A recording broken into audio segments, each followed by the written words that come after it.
Hey, what's up? How's it going? C-Dub here, and I'm gonna get into a topic today that's probably super controversial, but I've been studying it now for over a couple years, and applying it literally daily. Like, it's along the lines of the present moment because this is the part you have to understand to be able to get into the present moment. I'd say you have to understand this the most, and that's understanding the ego. And the ego is mind identification. So that's identifying yourself with your mind. Your mind is a part of you, but you are a whole. So to identify yourself with one part of you, obviously that's not considering the whole, and that's not actually you. You know, we are consciousness. We are beyond the mind. Um, so getting into the present moment is transcending the mind.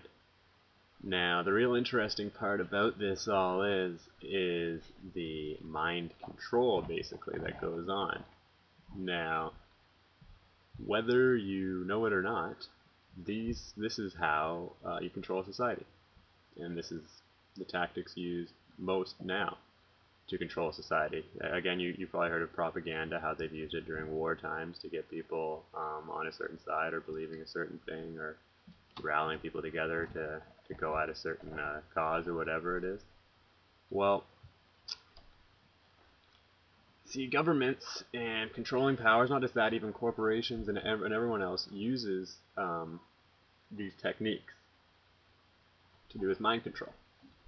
Because when you're identified with the mind, everything that goes into your mind, all your thoughts, everything that you give thought to, everything that you expand thought to, it all becomes part of your mind and your thinking patterns and your thoughts. So basically, when you identify with the mind, you are a mass accumulation of all your thoughts. So that also involves negative thoughts about yourself. Also, obviously, it involves good thoughts about yourself as well and whatnot. But an ego forms, and an ego isn't just that person that's completely full of themselves, thinks they're hot shit and whatnot. The ego can actually go the other way around when, as in you can identify with how shitty of a person you are, or how poorly you feel about yourself, or unworthy, or anything like that. So the ego can go both ways.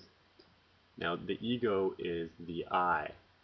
It's the part that says I when you're thinking. So I am going to do this. So when you're just chilling out, say by yourself, and your brain's like, I am going to eat a chocolate. That's mind identification. When you when your mind is saying I, it's saying that that's you. Okay? We aren't our minds. This doesn't give us much control. When we're identified with the mind, we don't have very much control because our thoughts have control over us. So what if you're thinking a thought you don't want to think about? What do you do?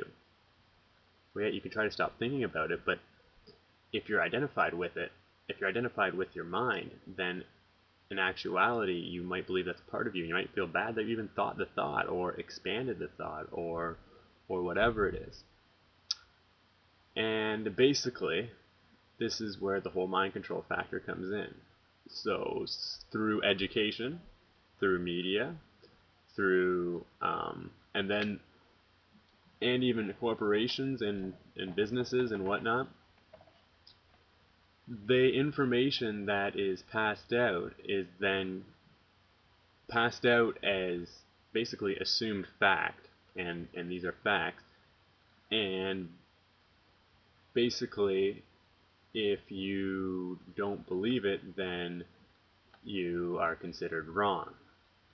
This is where conformity comes into play, and this is what even education is. It's simply regurgitation of facts that have been given to us from people that want to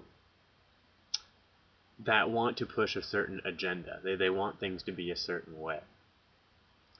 So it's a really tough subject to get into to kind of go at and say it all in one go, but I'm giving it my best shot here. let's go back to the ego, the I identification. The big problem with this is that the ego and, well, let's go right into the mind. The mind only exists in time. The mind is always either thinking about the past or the future. It's not focused on the present moment. So imagine the accumulation of past thoughts about ourselves. We haven't always felt good about ourselves, or maybe we felt so good about ourselves that we thought we were the best and didn't consider anyone else. Both of these are mind identification. So being identified with this allows us to never see the present moment. It only allows us to be in the thought world, and then we are subject to mind control. And yeah, that's pretty much how it works. So things like meditation, things like listening, things like just doing, being in the moment, being spontaneous, like dancing, singing, moving, just randomly talking about things, curiosity, asking questions. These are all things that help you get into the present moment more. Doing the things that you enjoy, swimming, going for a run. Now, you still might be thinking during these times, but the idea is to get so engulfed in the moment that you're no longer thinking, that you're just being, and that's actually our natural state. We've developed an ego, and this seems to be all a part of the plan. So it's not something to like totally fret about, because this is what's supposed to happen. We were supposed to experience the so-called dark, so that we can fully understand the light, the true light of ourselves, and the divine light, the spark that we really are. And so things are only going up from here, and it all starts with awareness. So you want to start to become aware of the mind, aware when it says I, aware when you're just listening to your mind and then going ahead and doing it. Now, it's not to say that everything that goes through your mind is negative or things you don't want to do. There's probably a lot of habits in there, some of them positive habits, some of them negative habits. So you want to look at everything, but the more that you take a chance to breathe, allow the thoughts to pass, and do this over and over and over again, at least like set aside 15 minutes a day, and then continue on that. And I just do it all throughout the day, when sometimes my mind will start to get identified when I become less aware, but then all of a sudden I become aware, and then I realize that was happening, and yeah, then I'm no longer mind identified. I can be myself. I can do a little dance. I can groove around. I can not give a fuck what anybody else thinks and just have a good damn time. Yeah, anyway, here's that video. I know it was 8 minutes, so fuck, I'm not doing a quick job on keeping them short, but these topics are pretty in-depth, and I know I don't got a lot of viewers right now, but I fully understand what's going on here, and you're going to start to see what I'm truly manifesting. And I guess this is such a physical universe focused on material things. Sorry, I just killed a bug there. That people might have to see me manifest some more things to truly believe what I'm saying. But this is reality, and this has helped me love reality and love the present moment and love the universe and love what this really is all about. Because being in the mind is almost like it's like being in the dark. It's not a place that you want to be in for a lot of the time. And again, we've been present at many points. We are present throughout the day a lot of the time without even being aware of it. And so I'm not saying that we are constantly mind identified, but once you start this practice, once you start actually looking into it, you'll realize, like, holy shit, I'm mind identified a lot of the time, and that's okay. There's a lot of healing that will be done once you enter into the present moment. More and more, a lot of yourself will come back. Some isolated parts of yourself, parts that you may have tried to ignore because you didn't like it about yourself. All that stuff that's hidden behind the fear or anything else is all going to come up, and it's going to be integrated, and you can be the full potential of yourself.